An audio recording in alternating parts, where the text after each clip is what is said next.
Once upon a time, in West Africa, the Ghana Empire arose to prominence, casting its shadow from the 6th to the 13th century. Contrary to its name, this empire had no geographic connection to the modern state of Ghana.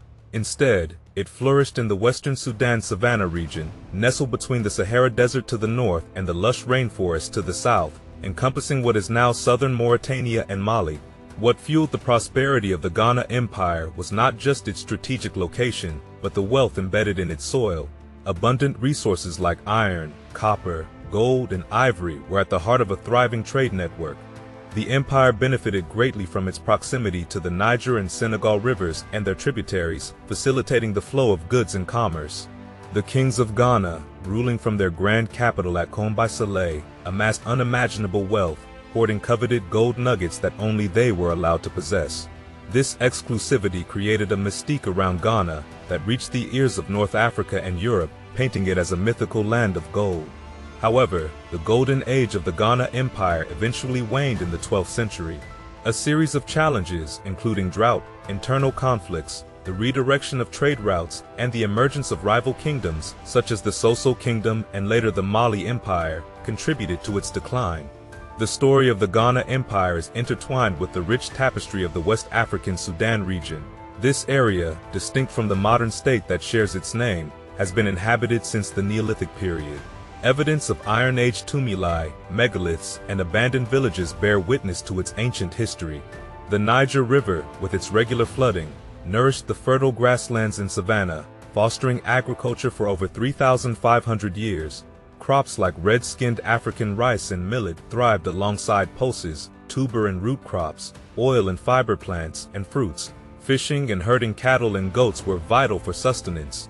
The name Ghana itself is believed to derive from a local title meaning king. Copper deposits in the region were exploited for trade, and the art of metalworking had roots dating back to at least the 6th century. The abundance of fine pottery, some of which found its way into regional trade, and the likely local mining of gold added further layers to the economic vitality of the region. While the early history of the Ghana Empire remains veiled in vagueness due to the scarcity of written records, the 21st century has ushered in a new era of archaeological discoveries. These findings have shed light on the depth and antiquity of West African trade, challenging previous assumptions and unveiling the true magnitude of this ancient empire's influence. Also, the Ghana Empire stood as a testament to the resilience and prosperity of its people. The exact moment of its inception remains shrouded in the mists of time, perhaps dating as far back as the 6th century. While the political structure began to take shape later, the zenith of the empire's power unfolded between the 9th and 11th centuries. The very name, Ghana, whispered through the winds of the savannah, a title most likely born from the local word for king. The vibrant tapestry of the Ghana Empire was woven by the Soninke people, also known as Saracol, who spoke the Mande language. Their dominion stretched across the vast grasslands between the Niger River to the southeast and the Senegal River to the southwest. This natural triangle, embraced by these two rivers and the Sahara Desert to the north, cradled the empire's realm, encompassing the southern regions of present-day Mauritania and Mali. In the indigenous oral traditions, this land was known as Ouagadougou, or, in the Muslim geographer's lexicon, as Wangara, the Middle Niger. At the heart of this mighty empire stood its beating heart, the capital, Kombai-Saleh. Nestled 200 miles north of the modern city of Bamako, Mali, Kombai-Saleh was more than just a city. It was a sprawling testament to the grandeur of the Ghana Empire. Recent excavations revealed a city that exceeded medieval Arab descriptions, sprawling over 110 acres with smaller settlements in its immediate embrace. The city's architecture echoed the wisdom of the past, constructed with mud-dried bricks, pounded earth, wood, and stone, a blend of materials that had withstood the test of time. Within the city's walls, life pulsed with vitality. A significant mosque, a grand public square, and remnants of a protective circuit wall and monumental gateway spoke of a civilization that embraced both spirituality and governance. Housing, often single-storied, mirrored the ancient techniques of construction, testimony to the enduring traditions of the region. The Ghana Empire was a constellation of villages united under a single ruler, their prosperity guarded by a well-trained army. This military force, equipped with cavalry units and armed with weapons forged from locally sourced iron ore, ensured the empire's dominance. In this land, Blacksmiths and forgers held a revered status, a testament to the importance of their craft in the Sudan region. Possession of camels bestowed the Soninke people with a strategic advantage in trade and transportation, enhancing their superiority over rival tribes. With these advantages, the Ghana Empire expanded its territories, extracting tribute from subjugated tribal chiefs and establishing a monopoly over local and regional trade. At the helm of this thriving empire stood the Ghanaian king, an absolute monarch, the head of justice and religion. The king wielded absolute power, his authority intertwined with the animist religion practiced by his people. Sacrifices and libations adorned his honor, and his tomb, upon his passing, found a sacred resting place within an untouchable grove. The king sought counsel from trusted advisors, and as the 11th century unfolded, even Muslim merchants were welcomed into the fold. These merchants served not only as interpreters, but also as officials, contributing to the management of the economy and overseeing the ebb and flow of goods across the empire's borders. The Ghana Empire, a land of kings and traders, stood as a beacon of civilization in the heart of the Africa. As the sun painted the West African skies, the Ghana Empire continued its dance of prosperity, dominating the central trade routes along the upper Niger River. From the 6th or 7th century, the kings of Ghana reveled in the lucrative business of regional commerce, passing on treasures like gold, ivory, hides, ostrich feathers, and sadly even slaves, to eager Muslim merchants. These traders, often Sanhaja Berbers, journeyed with their camel caravans across the Sahara from North Africa, bringing the precious commodity of salt to the southern realms.